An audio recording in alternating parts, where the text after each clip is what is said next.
మురళి నాయకు కుటుంబ సభ్యులను మంత్రి సరిత పరామర్శించారు. అమర జవాన్ తల్లిదండ్రులకు 5 లక్షల రూపాయల చెక్కు అందజేశారు. ప్రభుత్వం అండగా ఉంటుందంటూ సీఎంతో మురళి నాయకు కుటుంబ సభ్యులను ఫోన్లో మాట్లాడించారు. ధైర్యంగా ఉండాలంటూ చంద్రబాబు వారిని ఓదార్చారు. యువతలో స్ఫూర్తిని నింపేలా మురళి నాయకు విగ్రహాన్ని ఏర్పాటు చేస్తామని సరిత చెప్పారు.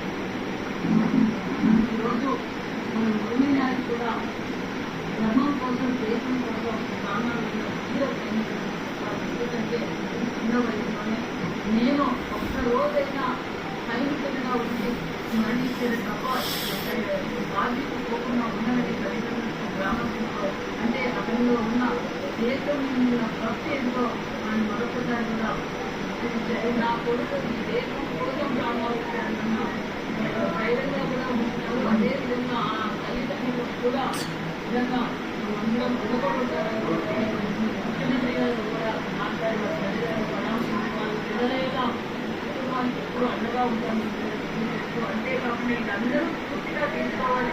5 లక్షల రూపాయలు जोहार मुरली नायक, जोहार मुरली नायक, जोहार मुरली नायक। जय हिंद, जय हिंद, जय हिंद।